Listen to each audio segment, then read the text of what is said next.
All right, folks, Mr. Kane is here, back again.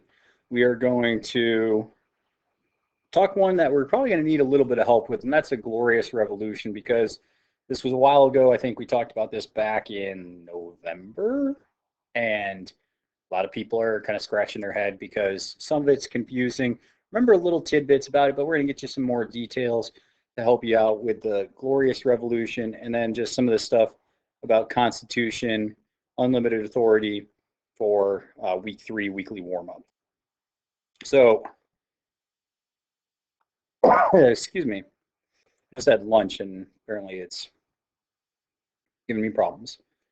Not looking at constitutions yet. Let's go with the glorious revolution. So when we look at this, remember that England was going through a lot of problems. They had the Civil War, which we had England fighting over power between the kings and the people, and eventually we had the Glorious Revolution, which is what we'll talk about.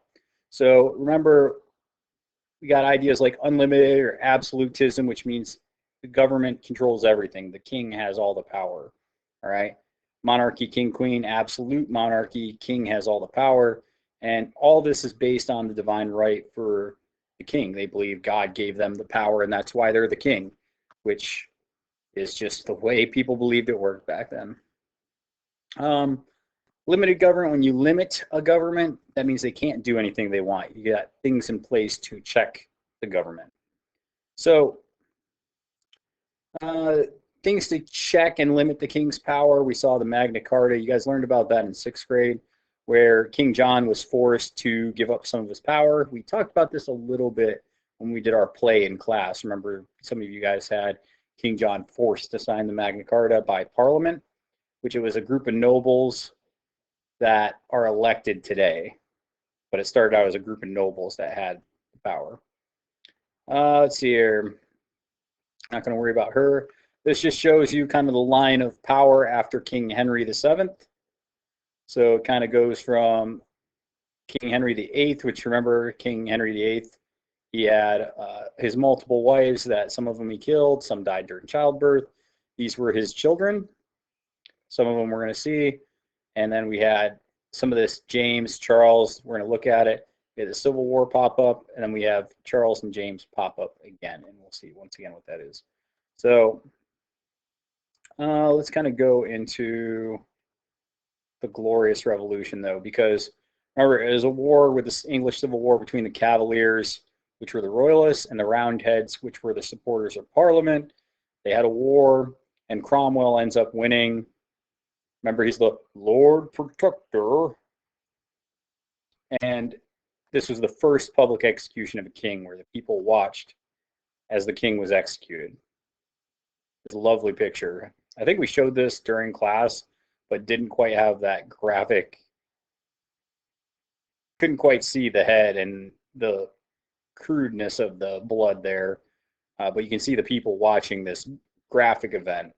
That's what people did for fun back then, before social distancing. Public executions. Now we got Lord Protector. Let's go into the Glorious Revolution, though, because Charles II is going to come back into power. Let's see here. So, sorry, I'm just seeing where it says it, just so I can point it out to you guys. Okay, so remember, not the Commonwealth, sorry. Charles II came back to rule. This was the restoration of the crown. But his brother James II takes the throne after him.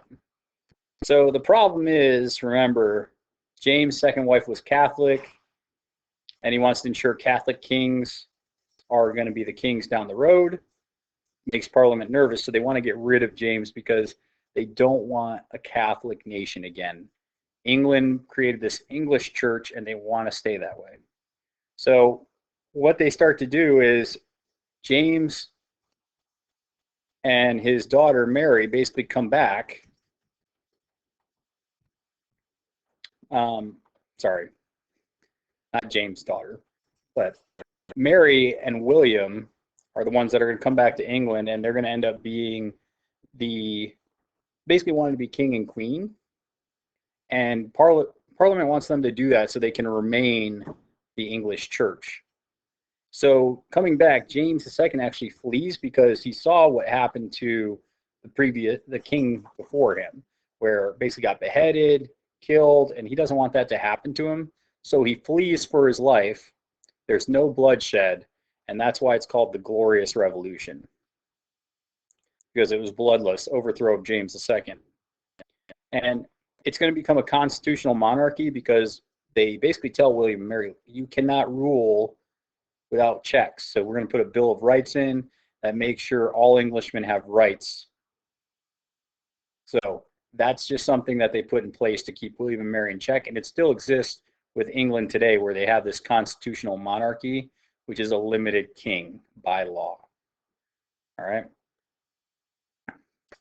Let's see here. You guys can read that if you want. And then the last part of this is when we start talking about constitutions, because you notice in there, it talked about limiting the king's power. So some of the things you see that limits a king's power are constitutions. It sets laws for everyone, including the rulers and the people. That's why that's great in the United States, because we have a constitution that says the president can't do this or the Senate can't do this. And if we don't like it, we can add to it. So that's why the Constitution is a great document. Okay. Let's see here. So this just shows you that constitutions can be written and unwritten. For example, those English constitutions, they were kind of unwritten. They weren't really put on paper. The United States was actually the first one to put it to paper and say, this is what we believe in, this is what's going to happen.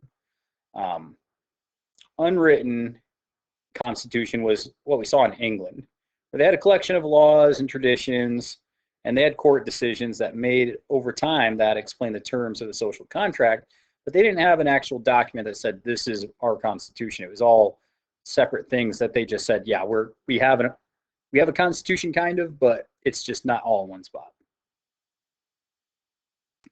Let's see here, blah, blah, blah. This is just talking about the three different branches that Montesquieu advocated for. Remember, he said we need to have separation of powers. That included the executive, legislative, and judicial branches. And this just tells you kind of what some of the details of that are, if you want to read a little bit into that. Let me see if you guys need the U.S. Constitution for those questions. Glorious Revolution, so Constitution, and what three elements allowed absolute monarchists to have unlimited authority? Okay, let's see if there's anything in there that'll help you with that. Otherwise, you really can just use your knowledge to answer that best. But I'm going to check.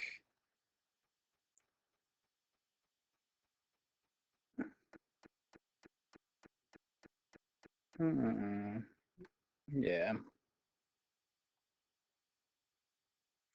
That last question, just think about what would keep a ruler to have that unlimited authority. What are some things that would give them the ability to keep that authority? And some of that stuff was in the previous slides that I showed you guys. So that should help you guys with that, looking at that bottom question where it says, in at least two paragraphs, describe how our Constitution was affected by the above events and ideas.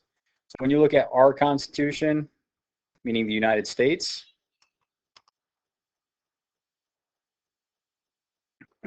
sorry, go into it. So when you look at the United States Constitution, just some things that you guys can relate that to is, go back. So you can see that in our Constitution, we have it set up three parts by the three branches. So we have the legislative in Article 1, the president, the executive in Article 2, and finally the Supreme Court, or our judiciary branch, in Article 3. So, I mean, you can look through some of this and see what congressmen, and you can pause it at any point, just if you see something that you're like, oh, I'll use that in my response. But you can see that we have a lot of things that come from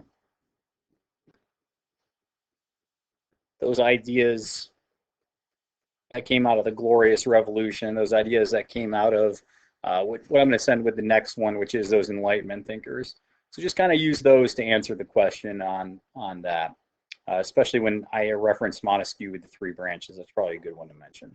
So hopefully this helped you guys out. I'll go ahead and post the other one here after for week 4, and that is going to be the Enlightenment thinkers. And this, I'll break it down a little bit like this one so you guys can see the main points, okay? So hopefully you guys have a good day. I'll see y'all later.